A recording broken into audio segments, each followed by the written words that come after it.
carrément kii nii au moment où vous parlez il a la qualité de député. Dans ce cas-là c'est fini. et ça me wax mais dana leen man am ma xam-xamu ci lii ngeen ma saisir parce que gars yi leen bëggoon mooy ñu xamal opposition bi parce que requête bi mooy xamal ne carrément Ousmane Sonko mii warul mën a nekk député am nekkutul député bay war a mën a nekk bala nga naan naam da nga fay ne président assemblée parce que pour nga nekk président assemblée il faut nga nekk député d'abord est-ce que ma wax ñoom loolu nag conseil constitutionnel leen cee xamal leen man am ma màccu xam-xam bi man am ma compétence bi buy wan ne kii nekk na député la nekku ko est-ce que ma wax donte conseil constitutionnel moo bindoon ci kiyam ci non ci kii bi nga xam ne si liste député yi génn xam nga nañ ko affiché définitivement ne ñii ñoo nekk député ñu signé ci suuf conseil constitutionnel moo defoon loolu donc li ma gis mooy vide sax li leen tudde vide pour man vide bon quelque part bon peut-être appellation abus de langage mën ngeen ne vide parce que vide mooy loo xam ne si peut-être amul texte bu ci wax dara wala amuñ ci lu mën a sukkandiku pour àtte ko loolu lañ tudde vide mais nekkul noonu non c'est-à-dire que xam nga non mënuñu wax fii vide man li ma jàpp mooy vide amu fi li fi am mooy conseil saisir nañ ko mu xamal leen ne leen lii du samay mbir. mais incompétence vide la. waaw lii du samay mbir. parce que amul benn texte bu mu parce que wax na moom non ci abus de langage non ci abus de langage on peut dire vide mais en bon si abus de langage c'est-à-dire man nañu ko gisee noonu quoi loolu laa bëgg a wax mais lu ci mën di xew mooy que ne du si kii bii nii maanaam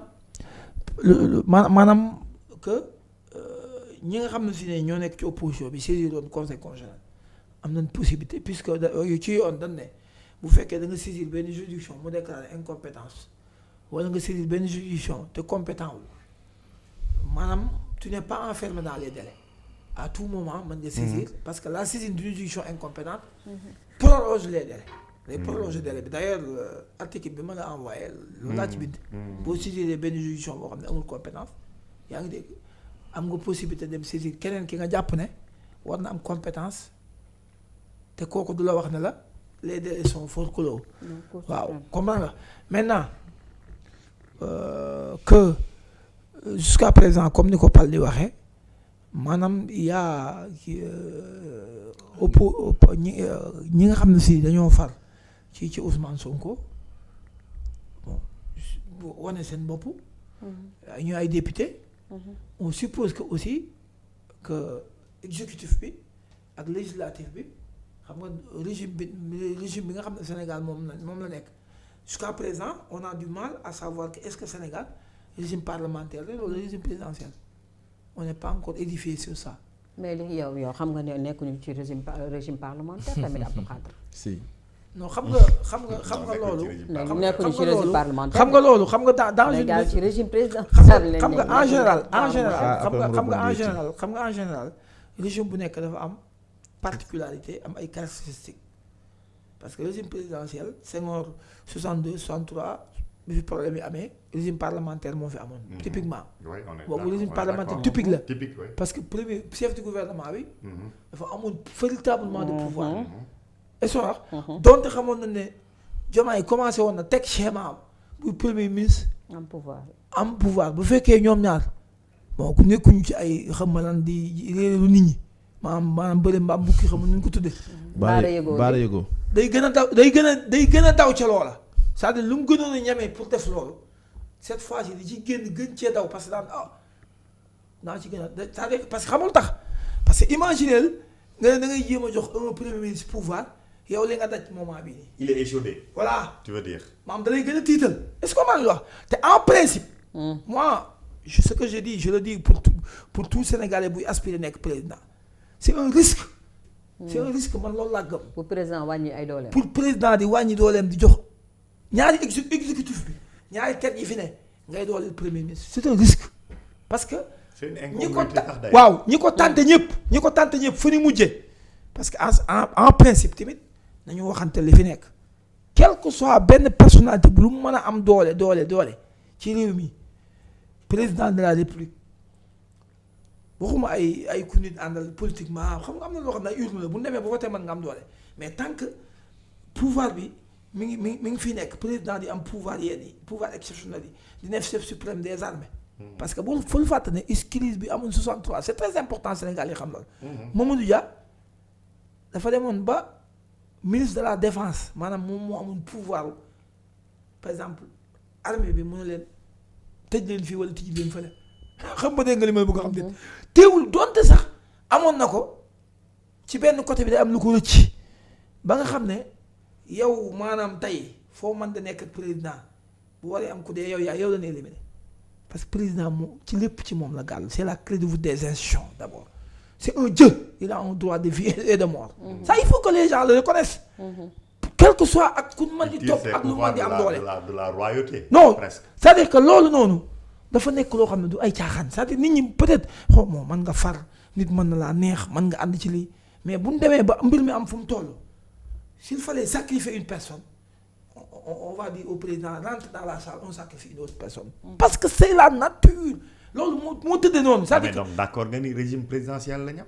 waaw loolu laa la wax. c'est-à-dire que peut-être on peut dire que régime un peu hybride. waaw mais président parce que xamul tax bu leen fàtte ne même assemblée nationale googu ñuy wax bu ñu demee ba ñoom seen nekk mën a xajamal président il faut qu'on trouve des voies pour des pouvoirs exceptionnels au président quel que soit l'issue. Oui. C'est-à-dire il faut ñu xam loolu parce que xamul tax xam nga réew mën na bañ a am assemblée ci un laps de temps benn période bu xaw a yàgg tuuti wala dara. 3 mois. waaw mais réew bu bañ a am président. mënta nekk. bul fàtte ne conseil constitutionnel bi président bëggee prolonger délai Macky Sall. ba décembre da koo téye. yaa ngi dégg parce que da koy bëgg a woon ne ko bëgguñu yow doo nekk président ba pare. keneen du ko mu indi beneen problème est-ce que dégg nga li ma bëgg a wax. c'est pour dire la fonction du président de la République ni ñu ko encadré ba nga xam ne si délai yi des koy respecté ba nga xam ne maanaam beneen institution mënta am doole même dans certains pays même pouvoir judiciaire autorité dañ koy tuddee mais duñ wax pour fii Sénégal xool réew yu bari. autorité judiciaire autorité dañ koy wax mais duñ wax pouvoir ñun dañ ko ériger pouvoir mais dans la pratique li muy am pouvoir yëpp dans la pratique pouvoir bi demeewul noonu autorité sax ça c'est à voir. Maintenant assemblée bii ñuy wax nii même premier ministre bu ne même gars yi bu ne non mën nañu am majorité mën nañu remettre en cause le gouvernement mën nañu def une instabilité bul fàtte ne France 3e et 4e république en France dafa am 3e république 4e république avant ñu am 5e république. 3e et 4e république lan moo fa amoon il y avait une instabilité il y avait un dialogue sourd des institutions maanaam quoi li naan cohabitation sax. parce que fii cohabitation mënu fi am c'est pas possible ñi koy wax dañoo jàngul cohabitation fi mu mën a amee mooy réew yi nga xam ne fii régime parlementaire dëgg dafa am parce que en France cohabitation moo fa indi régime parlementaire rationalisé maanaam dañ ko war a xasaat. de telle sorte que président dañ ko jox pouvoir yu xaw a am doole ba nga xam ne premier boo jógee ci ay élections présidentielles dem législative boo demee législative ki nga xam ne moo ëppale député. moom mooy tànn premier ministre. est-ce que du saa waay ci foofu la nekkoon ba waxoon ne premier ministre bi ñuy tàmm dañ cee waroon am droit ñoom. pour wax ci seen xalaat c'est-à-dire que est-ce que du moom loolu la xaaw a loolu Macron daf ko remettre en cause ah. waaw c'est ça Macron moom mooy jéem a. waaw tànn député moom moo tax. parce que ñoom ils ont eu l'expérience non ils ont eu l'expérience 3e et 4e république ba nga xam ne cohabitation moo fa amoon cohabitation boobu fa amoon une véritable cohabitation. parce que le premier ministre dafa amoon doole. mais bu 3e ak 4e ñoo gënoon a gaaw moo gënoon metti mais moo tax ñoom ñu def li naan un régime parlementaire rationalisé maanaam que président de la République ba léegi day am yeneen ay pouvoir yu kii dirigé par ordonnance affaire yu demee noonu mais fii nii tey fi un premier ministre. mais sauf que en France c'est le premier ministre qui définit la politique de la nation. non lii là les nouvelles autorités ont essayé de copier un peu la France mais ils n'ont pas bien copié. les nouvelles autorités mooy ñan Ousmane Sonko. waaw ils ont voulu que déclaration de politique générale premier ministre ak président ñu déggoo ci maanaam ñu collaborer ci une collaboration qu'il y ait une déclaration de c'est-à-dire non je veux dire que la définition de la politique Voilà. Après ça, C'est ce qu'ils ont dit. loolu C'est-à-dire ils ont voulu copier la France. très timidement mais non d'ailleurs. dañ ko ji xam nga parfois da ngay toppandoo. rus ngaa wax ne damay toppandoo Waaw, nangam. waaw. c'est-à-dire nañ ca dem ba mu jeex. mais ñu ngi ciy bëgg a dugg ba pare dugguñ ci. c'est-à-dire doo xam dañuy taalal tànk bi wala dañ koy banque. donc beneen bi nga xam si loolu laa bëggoon expliquer mooy que ne tey kii ñu fal premier ministre xam nga bul fàttali Ousmane Sonko dafa am lu ko rattrapé lu mu xamul. mooy. moom bi mu fi nee premier ministre dafa yéex a def déclaration de politique générale. même bi ko fi opposition bi changé gars yi y a un débat est-ce que c'est une obligation boo xam ne day ñëw def ko avant kii bi xam nga dafa dem presque def na lu mat 5 mois xam nga ay quelque doog ko def n'est-ce pas ah. mais sauf que Ousmane Sonko a eu un alibi. C'est-à-dire que Ousmane Sonko dafa ne règlement intérieur bi ngeen yor nii organisé wul.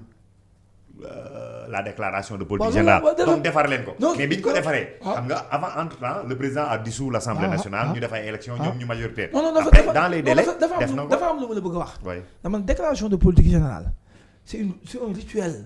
D'accord. C'est une obligation constitutionnelle mais c'est plus qu'un rituel. c'est-à-dire y a pas une sanction c'est-à-dire même waa ji bu ko deful ci délai yi mënoo ko sanctionner. non parce qu'il n'y a pas de délai. waaw voilà.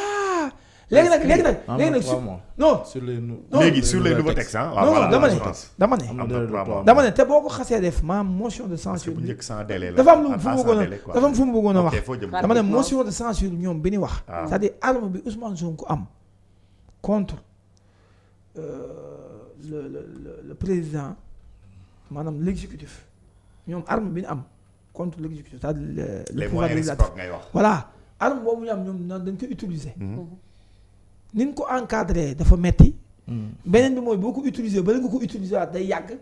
non Ousmane Sonko wane na du yàgg. wane na ne saa yu ko neexee. non dans la session loolu moo wax dans la session non te motion de censure du loo xam ne si da nga koy dugal dafa am ne su koy dugal ak nan lay demee c'est ça aussi. mais wax ñu lan exactement lan concrètement lan. non maanaam tant que parce que aujourd'hui par exemple. dama ne tant que dans quelques jours vers la fin de cette session là. par exemple Ousmane Sonko mënoon na inscrire dans l'agenda de l'Assemblée nationale que dañuy dafa convoquer l'Assemblée nationale par exemple pour une motion de censure wala xaw ma la donc parce que il faut que ñu joxe lu leer nañ ci objet bi. alors suñ ko defee ñu daaneel gouvernement bi le président peut à la minute qui suit reconduire le même gouvernement. léegi moom day jeexal session bi quelques jours maximum nous sommes aujourd'hui là donc 10 jours. session bi jeex.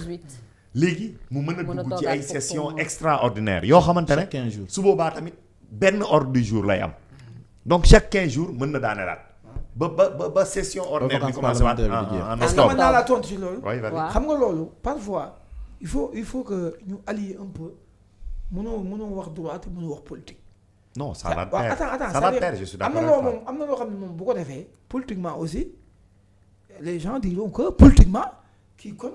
intérêt boppam ñëwul pour dafa bëgg a yàq c'est ça aussi moom aussi. non yow noonu nga koy gisee. non mais kii bu gisee noonu. non dama ne non c'est-à-dire que même dans les pays où on utilise. par exemple en France est-ce qu'on dit que le parlement dafay yàq. non attends c'est-à-dire il y a un budget. les budgets budget c'est-à-dire dafa am loo xam ne xam nga tey soo demee ci ay motion de censure yu dul Dakar naase ci ñu war a voter ay budget yoo xam ne si day concerner ay milliers de Sénégalais. les gens non tous les Sénégalais foofu laa bëgg a wax foofu laa bëgg a wax mais pour le budget par exemple bàyyi nañ benn espace dañuy jël le budget N-1 reconduire ko avec les services moo tax ma ne non moo tax ma ne la constitution toujours non dama ne même boo dee ko utiliser c'est-à-dire jàppal ne moi je suis d'accord que le président est toujours au-dessus jàppal ne teg nan ay lépp loo toujours pour même boo yoroon 165 députés je suis parfaitement d'accord teg nan lépp loo teg yow am na leneen lu ñu teg loo xam ne doo ci da ngay mujj mer d'accord loolu laa la bëgg a ci loolu laa la bëgg a c'est ça loolu laa la bëggoon a wax je suis parfaitement d'accord d'accord ngeen bon xam nga toujours des c'est mon professeur il y a toujours des issues xam nga Paldi sànq dafa wax lu am solo mu ne dañoo nekk ci régime